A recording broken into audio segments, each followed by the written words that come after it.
Hey everyone, I'm Mackenzie. And I'm Haley. We are two sisters and best friends, and we're the hosts of Real Talk About Feminism, a podcast for female empowerment. Each week, we release a new episode. We talk about everything from periods to current events, and different types of feminism to worst first dates. Subscribe on Spotify, YouTube, and Apple Podcasts, and tune in each week. Thanks for listening.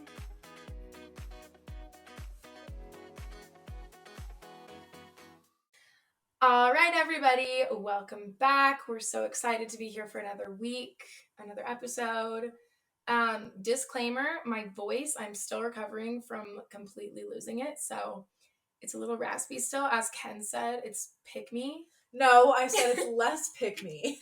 Well, because before I could only whisper, like literally for 2 days. Yeah, and on your birthday. And on my birthday, yeah, I could only talk at a whisper. I literally couldn't talk any louder. And then the day before, it was like half whisper, half a tiny bit louder. So yeah, it was pick me, but it wasn't intentional. Yeah. But yeah, now I'm glad. It's like we were just saying, it's like kind of in like the cuter, raspier stages. Yeah, it's like cute raspy phase. Yeah. Not us analyzing my voice. But anyways, so we're diving right into this episode this week. I'm very excited. We're doing an interview with my friend Emari. And let's see, we've known each other since I think like May. Maybe yeah, I think May. And we actually met on a dating app, but we're just friends. Like, we're really great friends. And yeah, he is a second lieutenant in the United States Air Force. And we are going to be talking about women in the military. And women in the draft. Yes, we want to ask some questions about women being drafted and different things like that. But I've had some conversations with him about women being drafted and women in the military in general. And so we thought, why not do an episode about it? It's super interesting. And have someone on who is in the military. I think the correct way, like he's like a ranking officer, I think is the way. Yeah, that's something I want to ask him because I don't quite understand like the ranking system or like how it even really works in the military. And I know like people in the military are like, it's not that hard. Like, what do you mean? But like, I don't understand it at all. So like, I'm looking forward to hearing that from him and just getting like a male perspective on kind of like a feminist controversial topic. Like women in the draft is something that is very controversial and I don't really think it's talked about enough. So I'm really excited to do this episode. Yeah, me too. So we'll get his insights and his perspective on everything. And yeah, this will be so exciting. I forgot to mention he's from Atlanta, Georgia, so that's pretty cool. I like saying where our guests are from because we've had Florida, Canada. Now we have from Georgia, so and he's living in Florida right now, right? Yeah. So. And another thing too, he did his Air Force training in Colorado Springs, which is like an hour and a half away from us. Yeah, it's like an hour and 15 minutes away. Yeah, it's like just kind of a cool other connection. Yeah, super cool. So let's just get right to it. Let's bring him on the show. Hi, welcome to the show. Hi, it's truly an honor being here and speaking with you guys today. This is my first time ever appearing on a podcast or really doing anything of this nature, so I really do appreciate you guys having me on as a guest. I really do. Thank you. Wow. We're excited to have you on. Excited. Yeah. We're actually very excited to have you on. We introduced you like beforehand in our little intro, but we want you to just tell us about yourself and some things you like to do, or maybe even like why you decided to join the Air Force. So Go ahead and tell us about yourself. Okay. My name is Emari Hill. I am currently a second lieutenant in the United States Air Force. I'm from Atlanta, Georgia. I joined the Air Force because my dream since I've been a kid is to become a pilot. And I've also wanted to serve my country. I have a lot of family members in my family, veterans in my family who have served long careers, and I look up to them. And I thought, great way to both achieve my dream and serve my country. So I saw the benefits and decided I wanted to do it. And I have had zero regrets since then. There have been hard times and challenges and obstacles and things like that, but my reasons for being in the Air Force stand strong, and I will make the most of everything and every opportunity that comes my way. Things I like to do for fun. To give it a higher note, I love to fly planes. This is what I'm here to do. I love flying planes. I love listening to music, working out. Um, I cook and eat heavily in order to support my workout program. I'm a photographer and a beginning videographer as well. I love cars. I'm a big car guy, so that's mainly what I shoot at this point. And I love playing sports and staying active. So I'm in Florida now, so beach volleyball is big, tennis, bowling, basketball. I've even gotten into golf. Just things that I can do with my friends down here in Florida and stay active and have a good time. So that's me. Amazing. So yeah, you have a lot of things that you do. I'm really inspired. I have a lot of, trust me when I say I have a lot of free time down here, so I keep myself occupied doing something. That's really cool. That's so fun. So Yeah. for me, because I don't really like quite understand like the rankings of the military and like all of that, could you explain like what exactly your position means in terms of the ranking order? So in the Air Force, it's very similar in the Army, the Navy, and the Marine Corps as well, and the Space Force as well. But you have an enlisted side and you have the officer side, or enlisted corps and the officer corps, right? So enlisted is E1 through I believe it's E9 is the highest. Um, and those are like your privates, your airmen, sergeants, and things like that. And then you have the officer corps, which starts at O1, and it goes from O1 to I think it's O9 as well. We haven't had any O10s in a long time. Uh, those are the generals. But right now I'm in O1. I just started off commissioned May 26, 2021 after I graduated from the Air Force Academy. So I'm a second lieutenant. I am the lowest rank in the officer corps. So as of right now, I don't really do all that much because I don't have any specialized training to do anything just yet. But yeah, But you can those are, only go up from there. That's really I can cool. only go up from there. And you can go down, but if you go down, it's a problem. I bet. It's a Gosh. problem. But yeah, you can only go up from there. Awesome. It's Okay. Well, it's that's big really. on you got it. I was gonna say that's really good context because a lot of people I feel like don't necessarily understand that. Yeah. Yeah. It's funny because in the Air Force, if you say you're in the Air Force, a lot of people just assume you're a pilot just off the rip. Now, I Yeah. do want to be a pilot, but not everybody in the Air Force is a pilot. Pilots are just the tip of the spear. There's a whole bunch of people behind us, support, logistics, maintenance, everybody, that pushes that mission forward. We're just one part of it, and we need everybody to get the mission done. Same thing for the Army, same thing for the Navy. We're all one big happy family trying to push for our agendas. So on that note, Mm-hmm.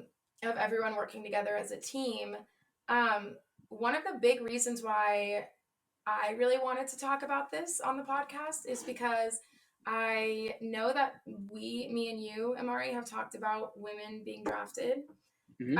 And I really thought that your insight was very helpful. But I also, after talking about it with you, I talked about it with one of my other friends who is in the Marines. And he had very strong opinions and feelings about women not being able to be drafted and about women not even like being on the front lines. And the conversation was frustrating to me. Like, I'm not in the military at all, so I don't know how that is. But his point of view was that um, women should be able to do like the supporting tasks, but he would never want to them like next to him on the front lines. And so I wanted to know like what are your opinions on that? Because he was just very strong in his opinions that women should not be on the front lines at all because they're not strong enough and they can't defend everything as well as men can. So I was wondering if you have the same opinions or any different opinions. No, I don't have these same opinions. In my eyes, take women being required to register for the draft, which isn't in law yet, but they're trying to change that to put it in law. I think that that is a sign that we're continuing to move in the right direction. And I'm all for women being required to be drafted just like men. I believe that if you are fit to do the job, then you should have a chance to get the job done. I believe that we're equal. And if men should be required, then women should be required to do it as well. There's no exclusion in that. It is the equal obligation of all Americans, I repeat, all Americans, to defend the nation if ever called to do so. And in my opinion, including women in a draft acknowledges the value women bring to the U.S. Armed Forces and their talents, skills, expertise, abilities that women would offer in defending the nation in a time of need, a time of national emergency, time of war. I think, it's necessary. I think it should have been done earlier. I don't have any problems with anybody, whoever you may be, whatever walk of life you come from, whatever you identify as, if you're black, white, Hispanic, Asian, male, female, whatever it may be. If you can get the job done, and I trust you can get the job done, then let's do this shit together. Sorry if I curse on that one, but yeah, I don't have any problems as long as you can get the job done. That's the way all you that said matters to that me. was really good. Yeah. Because like when Haley was explaining, because I went to her for clarification on like what exactly like women in the draft issue is. And like personally I would never want to be drafted, but I don't think that they would make it a black and white law. Like it wouldn't be like all women and men are in the draft. Like if you're married or if you have children or Yes, dependents, like yes. one of you would go, or like there's So caveats to it. So let's talk about that. Let's start from the top, right? A draft is the mandatory enrollment of individuals into the armed forces, into the military. Right now, the U.S. military is all volunteer, which means that its service members choose to enroll themselves into their respective branches, and it's been that way since I believe 1973. But an act of Congress could reinstate the draft in case of a national emergency, and I believe the Selective Service System is the agency that registers men at this moment and is responsible for running a draft. Almost all men ages 18 to 25 who are U.S. citizens or are immigrants living in the U.S. are required to register with the Selective Service. I believe citizens must register within like 30 days of turning 18, and immigrants must register within like 30 days of arriving within the U.S. The registration process is fairly simple, though. It's just a form, name, date of birth, social security number, address, things like that. And if a draft is needed, the Selective Service System will start calling upon registered men ages 18 to 25 for duty, and they'll be called by random, and I believe it's year of birth. Then examine for mental, physical, moral, all that type of fitness for military service. And then once that's complete, they'll either be deferred or exempted from military service, or they'll be inducted into the armed forces. And there are reasons to be exempted or deferred, whether that be medical or extenuating circumstances, or being in college, or having a family, like you said. There are definitely reasons as to why you don't have to. You still be registered to in the draft, but you don't have to go to war. It all just depends. So that's basically what it is. If we ever get in a situation where an all voluntary military cannot adequately support it, Congress and the president can then reinstate the draft and force male citizens to serve in the military, and in the future, male and female citizens to serve in the military. So when you register for the draft, Mm-hmm. do they just like send you something and you fill it out?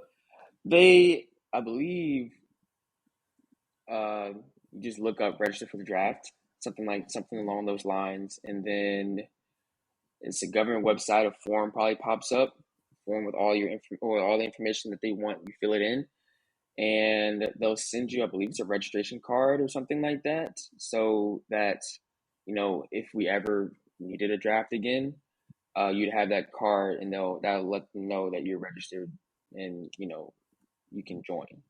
From there, you'll still have to like be examined before you can actually go to war or do whatever, but you're at least registered in the Selective Service System. What if you forget? Because I'm like wondering, I'm like, did Jared register for the draft? I think a lot of people actually forget at this point in time. It's weird nowadays because we haven't had a draft in such a very long time, so these generations really don't worry about it. I honestly didn't even worry about it either when I joined because I went to the Air Force Academy, so I didn't really think about it until somebody was like, "Oh, did you even register for the draft?" And I was like, "Why would I have to do that if I'm going to be in the military if the draft were to happen?" Um, but if you were to forget and we needed a draft, they'll probably just register you on the spot. If you're Probably. like if you're between 18 to 25 and you're not registered, they'll probably register you. Now, if you try to dodge the draft, then that's a problem. I'm not sure what the consequences or penalties are for that. I'm sure it's some type of egregious fine and probably some jail time or whatever. Um, but yeah, you don't want to dodge the draft if you can, be drafted.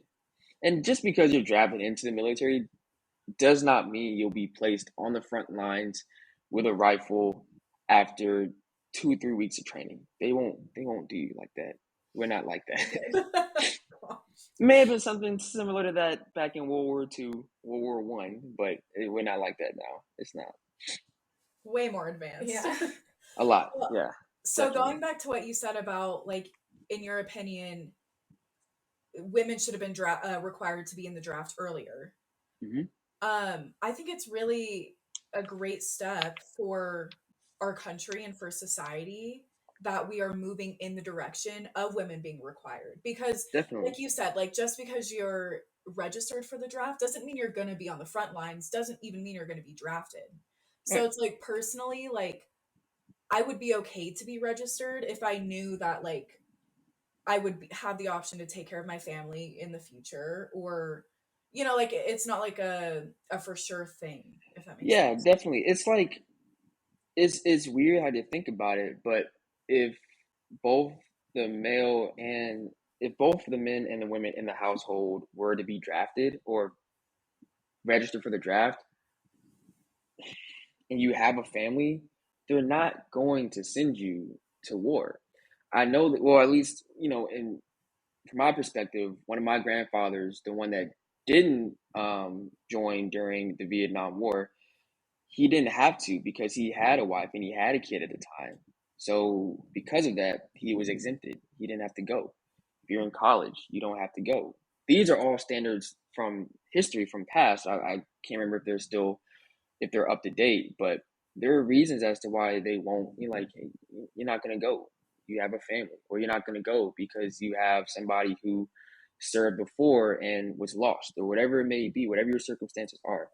We're pretty forgiving at this point in time. It's not great, but we'll let you off the hook sometimes. We'll give you a pass.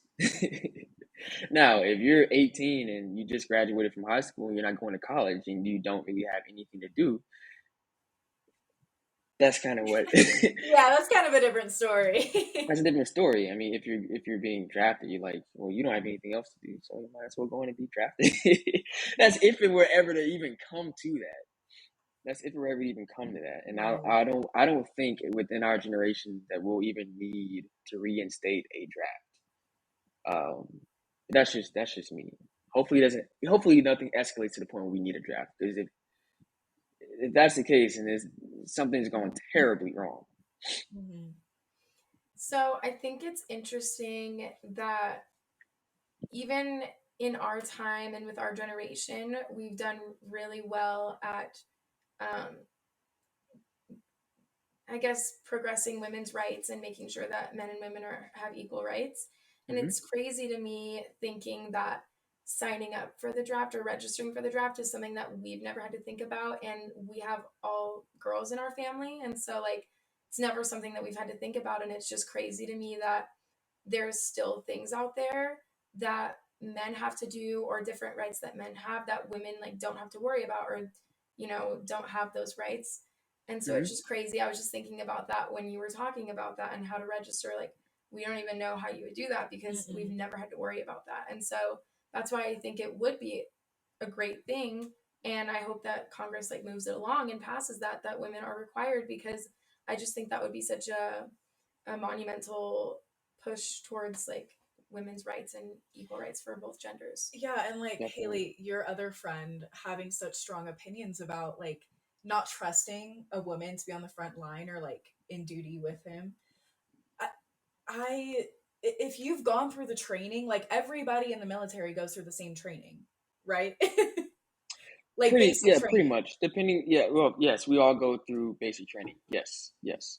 Yeah, so like if you've gone through the basic training and met all the requirements and you've been tested and screened and like you're medically fit and everything, like I don't get the big deal. Like you can obviously do the job. Mm-hmm. There are different standards in certain things where men's standards are here and women's standards are kind of here. It kind of just depends on the body physiology and things like that. But there are certain jobs out there within the military where it's like the standards are here and everybody has to meet them. Right. But still, either way, I've met like being a pilot. The standards for being a pilot don't change whether you're male or female or whatever it may be. You got to be a badass pilot to be a badass pilot. I've met Yeah. so many badass women who have just done so much in combat, from flying F-16s to being the first fly F-35, flying the Thunderbirds, flying an A-10, and being shot at and having to land her plane coming back with no hydraulics. That's really hard to do.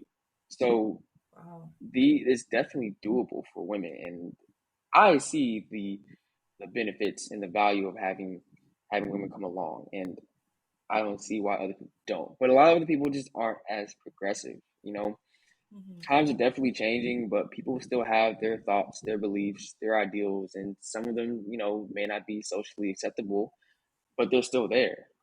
Um, and they carry over into the military if they join the military. And yeah, it does get in the way of progression, but we'll continue to work in order to create an atmosphere that accepts all people from all different walks of life. It's slow. It's always slow dealing with change and dealing with people, but we just got to continue to progress in the right direction. That's what it is. So on that note, I know that you're not a woman, obviously, but have you had any experiences where you've seen discrimination against women that like you work with or anything? Any women in the military or in school, even when you were at the Air Force Academy, have you seen any discrimination towards the women? Yes. There is discrimination against women in the military. And I've definitely heard stories from others about, certain things that they've had to go through, challenges they've had to push through, obstacles that they've had to overcome, and backlash that they've received from both the system and from their peers and the people within the system that I wouldn't have had to go through because I am not a woman. So yeah, it's definitely there. It may not be as out in the open as it used to be, because it used to be worse, because times are definitely changing. It's more subtle, but in certain instances it's still there, and like I said, we're it's something that we're working on trying to fix, but it's slow. But then again, I personally don't think the problem starts with the military. I think it starts with people in general and how society works today, which allows for discrimination to happen. And like I said before, people have their thoughts, beliefs, and ideals, and we used to have older generations and things like that, and it's a power structure. So I think as things change, generations change, we will change as people, and then our military will change as well. Like I said, it's slow, but it'll happen. But yes, I have seen discrimination against women in the military, whether that be going and trying to get certain jobs, or trying to get help, whether that be for sexual assault or like suicide prevention, or whatever it may be. There's definitely some backlash that I've seen for women trying to do the things they need to do in order to get things done. It sucks. It definitely sucks. But we just have to change overall in order for anything to happen. Yeah, I know that we have talked about personally um, the issues with sexual assault, and that's just, I know we've had interesting conversations about that, but yeah, that's very interesting. I like what you said about how the problem is kind of just a societal issue in general. And when you have like a big structure or organization, then the problems in society are obviously going to seep through. So, Right, and like the majority of the military, I actually don't know if this is true anymore, but like I imagine that most people in the military are men. Yes. Yeah, so Yes. I mean, I know like a few women that are in the military, so and like you said, times are more progressive and there are more women that are like joining the military straight out of college or straight out of high school. But it is a really big issue with sexual assault, rape against women in the military. And it's just sad to me that like a lot of times like they can't even go and tell somebody, like if it's the person above them and they're the top ranking official, like who else are Mhm. they going to report it to? And like I've heard also that like for one, the reporting system is kind of skewed and messed up. And I lost my train of thought. And like people just like don't care. Like they're like, oh well, it's your problem. Like no one's gonna help you, basically. Yeah, it's weird because there are definitely people like that, and they're a part of the problem. Um, like I said, I've known when people come to me about their problems, I feel like I have a response that everybody should have when you're trying to help that person. Of course, you want to ask them questions just to understand what was going on and how everything went about. But you want to, if you can't help them, you got to send them to somebody that can give them help. But it's always weird when you're dealing with a power structure, whether it be in the military or outside of the military. Um, I don't want to say there's corruption within the military, but there's corruption just everywhere. Mhm. So there are going to be times where, yeah, unfortunately, the person that sexually assaulted you is friends with the commander or whoever's above you, and it's hard for you to get anything across when they have a connection, and it's immoral and it's unjust, but that's that's that's our society. That's the way humans work for Mhm. some reason. I can't really answer that question. Even women in the military can discriminate against other women in the military. Just wanted to put that out there. Yeah, Interesting. definitely. Yeah, Yeah. definitely a good thing. I know that's something that you don't really hear that all that often, but I know of stories of women who discriminate against other women in the military, whether that be jealousy or trying to keep them down, or it's a power structure type of thing, or it's a power play type of thing, or it's they're not discriminating against them because they're a woman. They're discriminating against them because they're a woman and they're African American, or they're Hispanic, or they're just a person of color, or people of color, or of different ethnicities, things like that. So Yeah, discrimination is definitely there. that is so interesting because I would think like if I was in the military, I would find all the women I Yeah. could and I would like make a group. Yeah. But You like think, you've right? mentioned a couple of times, like people are just weird. Like people do weird things that just like don't sound right at all. Nope. You're definitely right. I've come to understand. I say this at least once a day. I do not understand how people work. I think I do, but I really don't. Now I'll hear stories and I'm just like, I don't understand what their train of thought was, why they're asking these questions or doing the things that they were doing, because it doesn't make any logical sense. But sometimes I ask myself, how did you make it this far? But it's not my You place. wonder It's not my sometimes. place. Yeah, so it's weird. Okay, well, our last question for you, unless there's anything else that you want to highlight, our last question for you is if you have any tips for anyone who wants to join the military or anyone who's interested, what are your tips? Ooh, I got a lot of tips. I'm try to. I'm gonna narrow it down to three. Try to narrow it down to three. Number one, yes, number one, have strong reasons as to why you want to join the military. Again, have strong reasons as to why you want to join the military. Your reasons for being in the military are supposed to keep you grounded and help you stay motivated and determined when times get hard, when obstacles are presented, when challenges are in your way. If your reasons or your resolve is not strong enough, it's just gonna make it that much harder. It really does. Number two, uh, have a plan of action. Have a plan of action for what you want to do in the military, and have contingency plans to fall back on if Plan A doesn't work. because it's not going to work 100%. It's no plan works 100% of the time. So just please have that in mind. Just I've seen a whole bunch of people, as soon as their first plan fails, they have nothing. So have backup plans. And number three, have a plan of action for once you separate from the military, because not everyone's going to have a long 20 plus year career. So it's good to know what you want to do after your service is complete. Even me, when I want to have a long career, but even, if I retire in 20 years, right, I'll be 42 years old, and I still have so much more life to live. So you got to know what you want to do after your service is complete. It'll make that transition between the military lifestyle and into the civilian lifestyle that much smoother. There are a bunch of schooling opportunities and skills and expertise and experience that can just be gained from being in the military. So it's best to know how to apply them when you get into the outside world or into the civilian world. So yeah, essentially know why you want to join, what you want to do within the military, and know what you want coming out. Um, yeah, there you go. Awesome. That's your Hopefully before, that during, helps and after. everything. Yeah, Yeah. those are good tips. Well, thank you so much for coming on. I don't know, do you have like a photography account or anything that you want people to follow you on? We normally say like, where can we find you? But I don't know if you want your social Uh, there.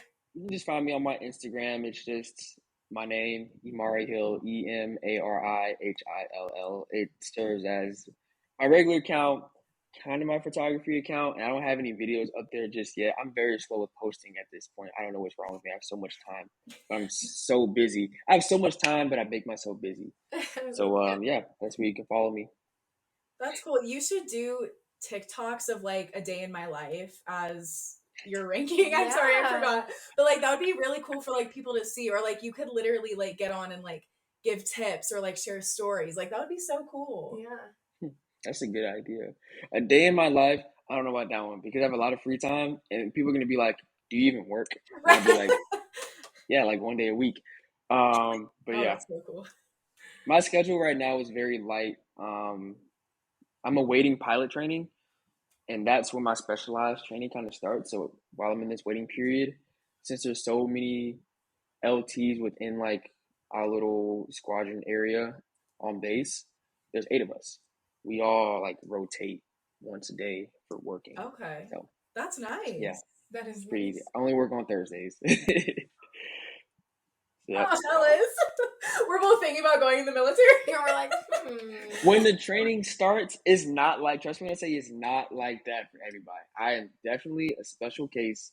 And once training starts, um, yeah, it's gonna be some long 12, 15-hour days. oh, I did I did the first part of training, the first phase, initial flight training last month, or from September 13th to October 8th, and that was in Pueblo, Colorado.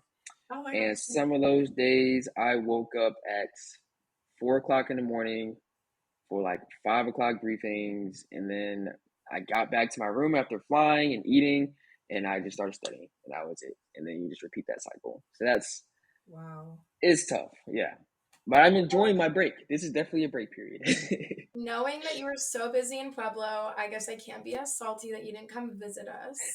Because you have your Sorry, my excuse, but bad. it's okay. Imari, can I ask you one more question that we want to ask all Yes. of our guests? What do you do for self care? What do I do for self care? Uh huh. Um, hmm. Well, hmm. I do a lot of things for self care. I do whatever makes me happy, really. And I know it's very broad, but I have hobbies, and I keep myself active, and I try my best not to stress. Those are my big three things. I have hobbies, stay active, and don't stress. That's my self care. Awesome. Awesome. That's great. So good. Well, thank you for coming on the show. It's my pleasure. That was That great. was so good. Yeah, that was awesome. He had some really good insight on Mhm. women in the military in general. And I think he has some really good experience, and like he brought a really cool new perspective. Yeah, I think that was definitely really fun having a male guest on, and he's a lot different than any of the guests that we've had on so far. They all bring such different things to the table, but I think it was really interesting and really good for us to hear a male perspective. So definitely go follow Emari on Instagram so that you can see all of his photos and his videos. Hopefully he posts soon. Yeah, share this episode. It was definitely a very unique episode in my opinion. So definitely share it and let us know your opinions on this whole women in the draft issue, women in the military. If you are in the military, we thank you so much for your service and for honoring our country. Yes, and another thing that we just wanted to say really quickly is that Emari, everything he said, he was speaking on his own behalf, and he was not representing or speaking for the United States Air Force. So everything was his own opinions, and everything he said was on his own behalf. We just wanted to give that disclaimer. Thank you so much for listening, guys. Thanks. Talk to you next week. Thank you so much for listening. If you enjoyed this episode, please share it with a friend, and please rate and review this podcast wherever you're listening right now. And go follow us on Instagram. You can find us at Real Talk About Feminism, and you can find us on all of our other platforms if you click the link in our Instagram bio. Thank you guys so much for listening to Real Talk About Feminism.